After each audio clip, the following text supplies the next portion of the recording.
Praise అలాడ్ everyone.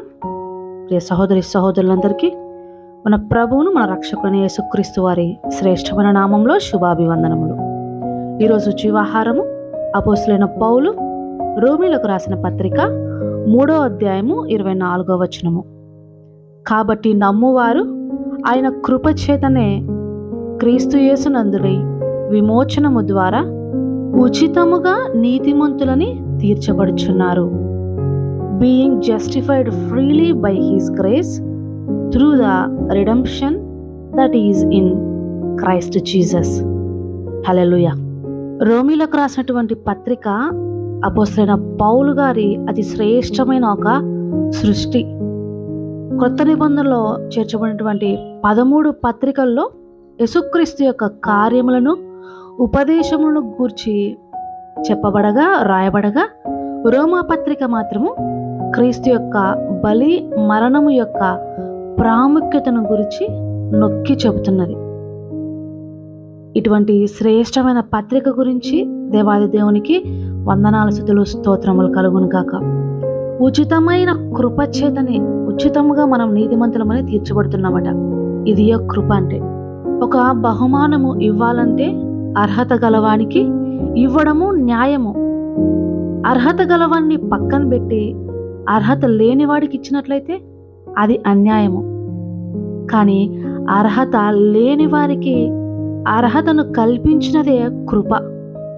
మనము అట్టి కృప కిందికి వచ్చి ఉన్నవారము యేసుక్రీస్తు ద్వారా. ఆయన మనల్ని ఉచితముగా నీతిమంతులుగా తీర్చి ఉన్నాడు. అయితే ఆ ఉచితమైన కృపను నువ్వు పొందుకోవడానికి ఆయనను నీవు సొంత రక్షకునిగా స్వీకరించవలసి ఉన్నది. పొట్టి జక్కయ్య చెట్టెక్కినప్పుడు ప్రభు, జక్కయ్య త్వరగా రా, నేడు నేను నీ ఇంట భోజనం చేయవలసి ఉన్నదే అని చెప్పినప్పుడు ప్రభు వారు ఇక ఏ సువార్త చెప్పకమునిపే జక్కయ్య హృదయంలో మారు మనసు కలిగింది. నేను అన్యాయంగా ఎవరి యొద్ద అయినా సొమ్ము తీసుకునేలా వాడికి 4 గంటలు తిరిగి ఇచ్చేస్తాను, నా ఆస్తిలో సగభాగము బీదలకి ఇస్తానని చెప్పగలిగాడు. అంటే అతని రాతి హృదయము తీసివేయబడి మాంసపు హృదయము వలె అక్కడ దేవుని ప్రేమను ఒక స్పాంజి వలె ఆయన గ్రహించగలిగాడు. మనం కూడా అంతే. దేవుని కృపను గ్రహించడానికి మన రాతి హృదయం తీసివేయబడి మాంసపు హృదయములుగా మారాలి. ఆయన దగ్గరకు వచ్చినప్పుడే అది మనకు సాధ్యమవుతుంది. కనుక ప్రభు తలుపు యొద్ద నిలుచుండి తట్టుచున్నాడు. ఇక ఎంతకాలం ఆయన్ను బయట నిలబెడతావు? ప్రియ సహోదరి సహోదరులారా, ప్రభువు నీ గృహంలోనికి, నీ హృదయంలోనికి ఆహ్వానించు. నీ జీవితం అంతా వెచ్చించిన, నీ ఆస్తిని అంతా వెచ్చించిన కొనలేనటువంటి అద్భుతమైన రక్షణను ఉచితముగా పొందుకొని ధన్యుడవు కమ్ము. పరలోక రాజ్యమునకు పౌరసత్వము సంపాదించుకొను. సమయము సమీపముగా ఉండగానే జాగ్రత్త పడు. దీపముండగానే ఇల్లు చక్క పెట్టుకొని ప్రభువు రాకడ కొరకు నిరీక్షణ గల వారే ఎదురు చూచినట్లుగా దేవుని యొక్క వధువు సంఘంలో చేర్చబడి బాప్తిస్మం ద్వారా నీ రక్షణను దృఢపరచుకో, రూఢిపరచుకో.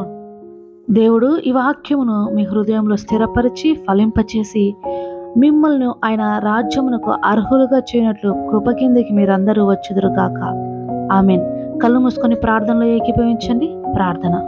మమ్మల్ని మిక్కిలి ప్రేమించిన మా ప్రియ పరలోకపు తండ్రి, ఏ అర్హత లేని నాకు ప్రభువా, నీ వెలలేని రక్తముతో, విలువైన రక్తముతో నన్ను అమూల్యమైన వారిగా మార్చి ప్రభువా అర్హతను కల్పించావు. ఏమిచ్చిన రుణము చెల్లించగలనయ్యా? విరిగి నలిగిన హృదయముతో కన్నీటితో నీ పాదములు తడుపుతూ మిమ్మల్ని నా హృదయంలోనికి, నా జీవితంలోనికి ఆహ్వానిస్తున్నాను తండ్రి అంటూ మోకరిల్లిన ప్రతి బిడ్డను ప్రభువా జ్ఞాపకం చేసుకుంటూ నాయన వారి అక్రతలు, వారి యొక్క హృదయ స్థితిని, వారి శారీరక స్థితిని మార్చండి. వారి ఆత్మీయ స్థితిని మీలో స్థిరపరచండి ప్రభువా. వారి లోటులన్నిటినీ తీర్చండి. మోయబడిన గర్భములు తెరవండి తండ్రి. అప్పుల్లో కూరుకుపోతున్న వారికి ఐశ్వర్యమును దయచేయండి. మీ యొక్క నామం, మహిమ, ఘనత వారికి దయచేయండి ప్రభువా. స్థిరపరచండి జీవితంలో. యవనస్తులను, కుటుంబ వ్యవస్థను దీవించండి. సంఘములను, సంఘ కాపులను, మిషనరీ ఎవాంజలిస్టులను దీవించండి.